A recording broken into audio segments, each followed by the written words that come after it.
Hello, hi guys! Magandang hapon sa inyong lahat. This is Shin Rodriguez from Masagali Channel, a faith healer, also mata reader. So ngayong hapon na tatagan natin ang sabihin sa iyo ng ating mga gabay. So this is weekly gabay for the month of March 22 hanggang March 28 for the sign of Gemini. So, Gemini, welcome to my channel. Ano kayong messages, advices, and spirit guides ang ating masasaga for today's video? Kanina kayang energy or kaganapan sa buhay ng mga Gemini ang ating mahagilap. So guys, this reading is a general reading lamang. Hindi lahat makaka-resonate. Kunin lamang po makaka-relate sa inyo. And comment down below kung kaninong energy ang ating nasaga. And of course, don't forget to like and subscribe my channel and hit the notification bell for more videos update. Of course, maraming salamat po sa mga walang sawang pagsuporta sa aking channel, lalo-lalo na yung hindi nag-i-skip ng ads. Naway pagpalain kayo ng Diyos at may kapal, siksik digdig na gumapaw na biyayang manumbalik sa inyo. So let's see guys, what is the messages, advice sa'yo ng ating mga gabay? For the sign of Gemini,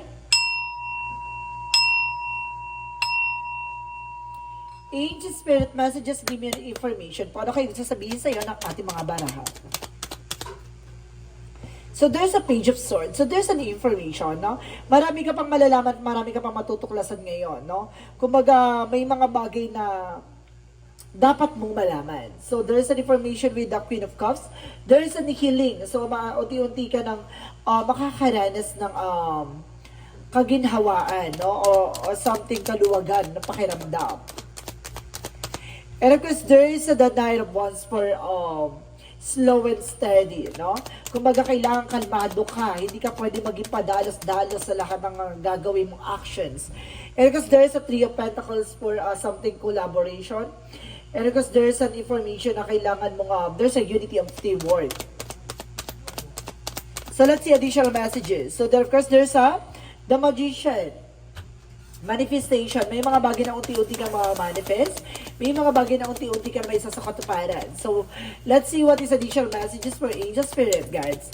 So, there's an Ace of Pentacles for a big money and big opportunity. So, this is the big slot and big break for you na kumbaga, itong offer na to ay talagang magiging malaki ang impact sa'yo. So, let's see what is the Page of Swords. So, there is a Four of Cups. Re-evaluate or analyze. So, kumbaga, bago ka tumanggap ng isang offer, kailangan mo muna kaalamin, i-analyze mo maayos at i-observe, no? And of course, i-visualize mo na sa ganun, hindi ka mapahiya or hindi ka magkamali. Or either, guys, hindi ka magkaroon ng something regret, no? So, let's see what is the Queen of Cups.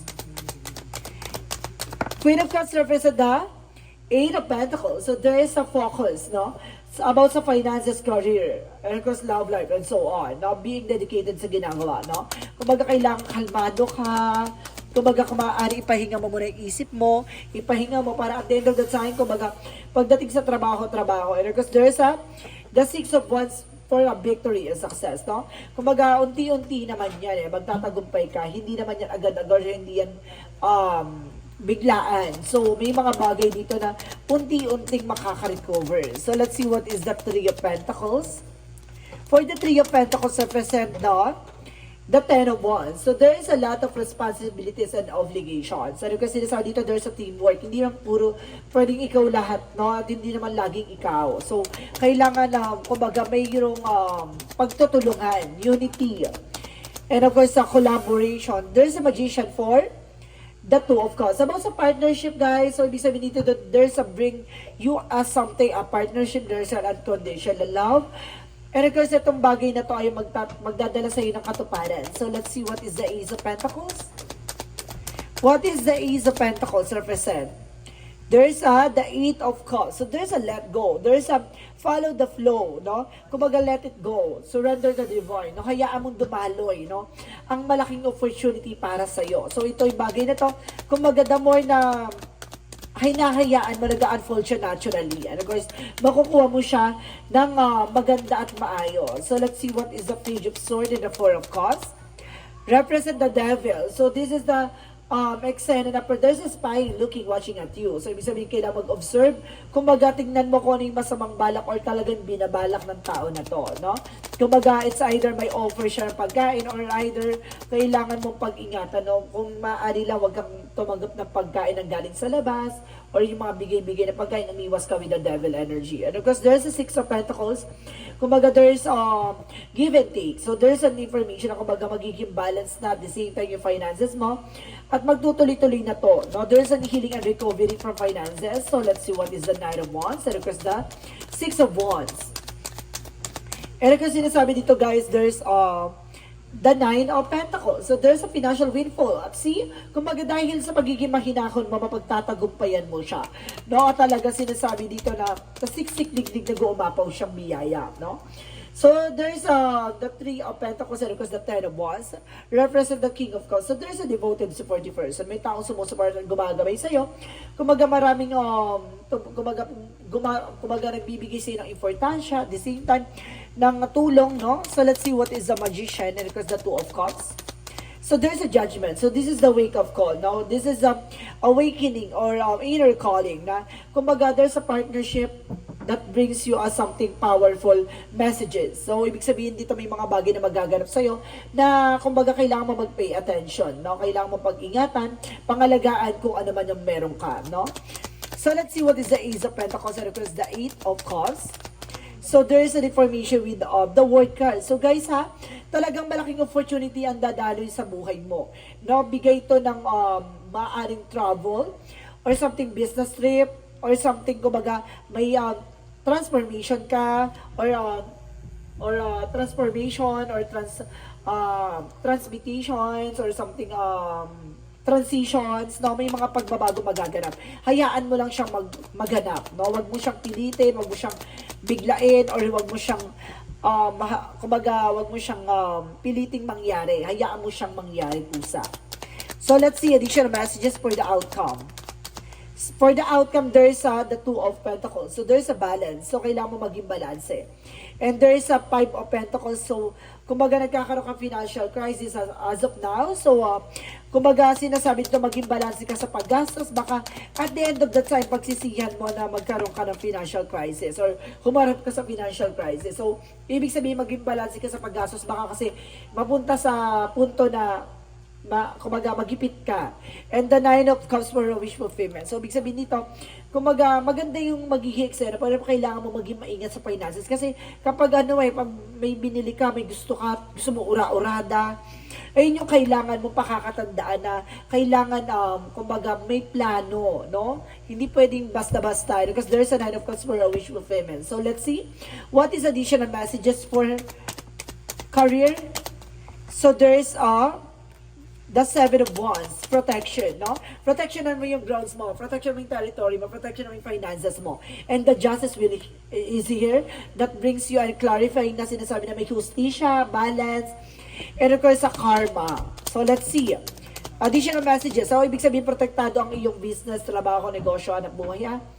And of course, let's see what is additional messages for love life. So, there's an Empress card, a revert. Na ibig sabihin na ibalik mo yung alindog or ganda mo, ibalik mo yung kagwapuan mo. And of course, there's a Hangman. So, kumbaga there's a new perspective. Baguhin mo yung pananaw or perspective mo or even your mindset. Pagdating sa love life, ha? Yun yung kailangan mong baguhin. So, let's see. Baka there's a negative energy or something negative attitude, ha? Yun yung kailangan mo sigurong alisin.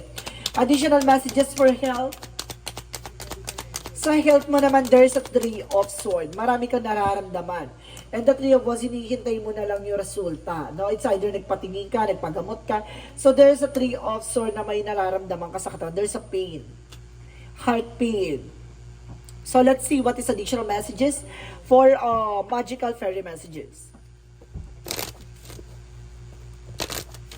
For magical fairy messages, get more information po.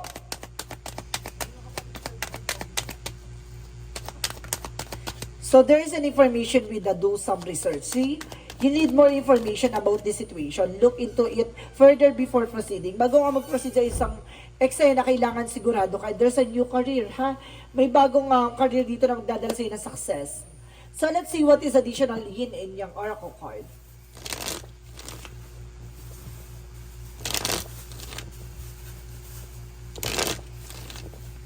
For yin and yang oracle card represents Twin flame. So may twin flame energy dito guys, and there's a third eye for clarity. Magbibigyan kaliwanagan sa'yo to ha. And of course, there's a separation. So some of you guys nagkaroon ng hiwalayan, no? Nagkaroon ng third party. And there's an action. So, kung you need to do something or take actions, there's a beginning coming in for with the twin flame energy. And there's a separation. Kumaga nakita mo na maghihiwalay kayo ng tao na to. Kumaga naunawaan at nalaman mo na. Na para napangunahan ka na ng intuition. So, let's see. What is Archangel Michael messages?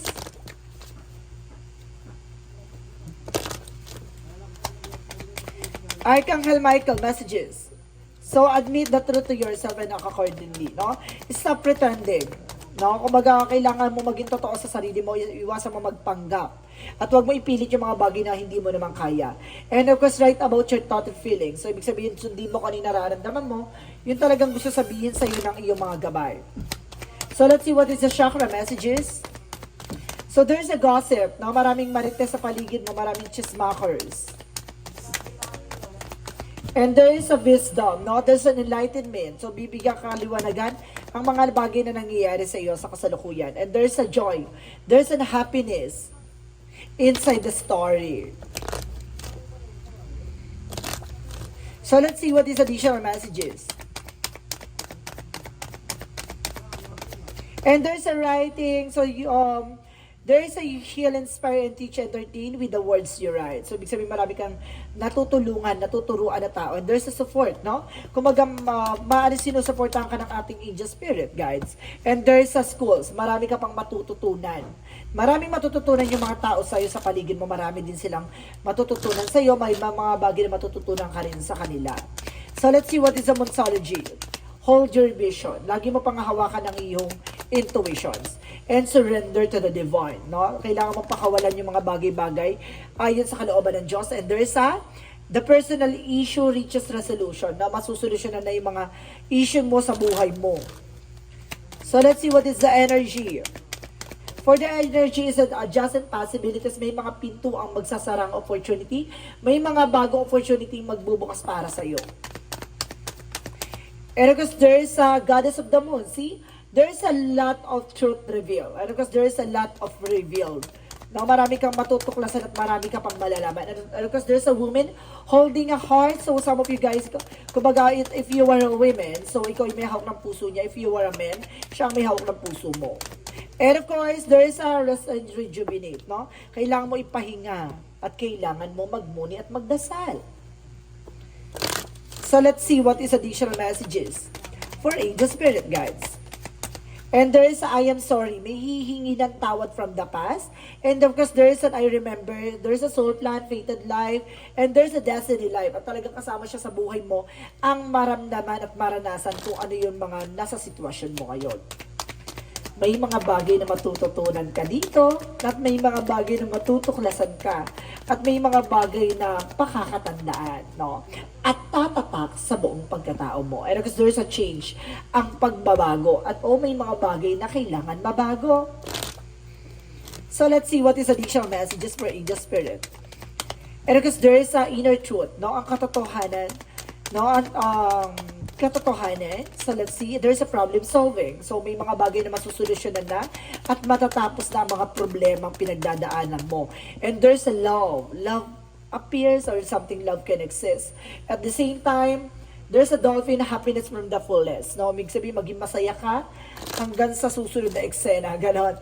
Kumaga, enjoyin mo lang kung ano man ang meron ka ngayon. So, let's see what is Archangel Raphael. Archangel Raphael messages for you. Okay, there's a prayer works. No? Yung pagdarasal mo ay talagang makakatulong sa'yo. At talagang tumatalab siya, ha?